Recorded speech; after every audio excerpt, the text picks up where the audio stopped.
Good afternoon, I'm Malcolm Jordan and this is your Midday News Fix for Monday the 19th of January. The Prime Minister says he hopes to continue fixing the basics and tackle long-standing issues this election year. Chris Luxon's making a State of the Nation speech at Auckland's International Convention Centre this afternoon. He won't be announcing any new policy or an election date, but says that will be revealed soon.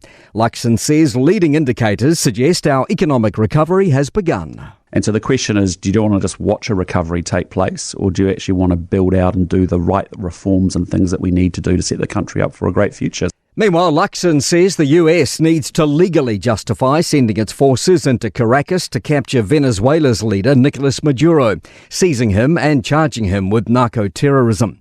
Deputy Delcy Rodriguez is now in charge, and Donald Trump isn't endorsing opposition leader Maria Machado.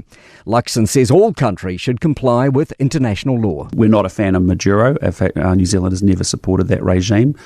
Pretty bad dude, caused a lot of pain and suffering inside Venezuela. Now it's really about what comes next there.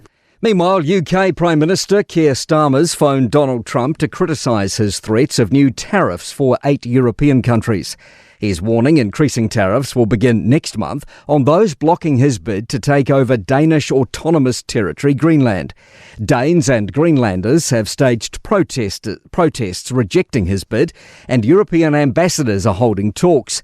The BBC's Lakshmi Gopal says Starmer's told Trump it's wrong to tax allies pursuing collective security. He's said to have reiterated his position on Greenland, saying that security in the High North is a priority for all NATO allies in order to protect Euro-Atlantic interests.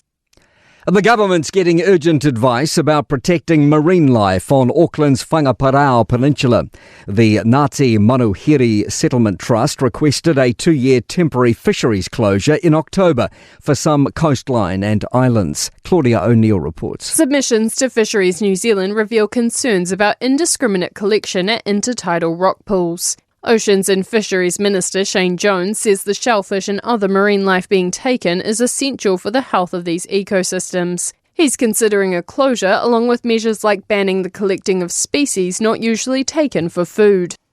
Some people in Northland remained cut off due to flooding, including a group at a dock campsite in Puriri Bay, southeast of the Bay of Islands.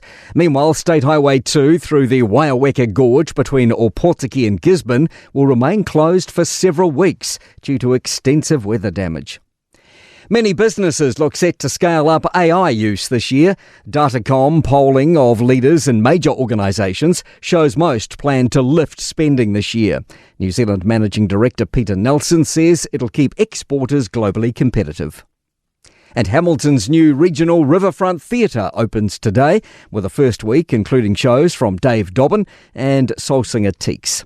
To sport, cyclist Ali Wollaston has secured 2 stage wins from 2 on the Tour Down Under, stretching her overall lead to 24 seconds, heading into today's final leg on the Adelaide Hills. Skier Alice Robinson has finished 36th by crashing across the line at the latest Super G World Cup event in Italy, as the build-up to next month's Winter Olympics continues. I'm Malcolm Jordan. That's your latest news fix. We'll be back with the next update at 5 p.m. from the Newstalk ZB newsroom.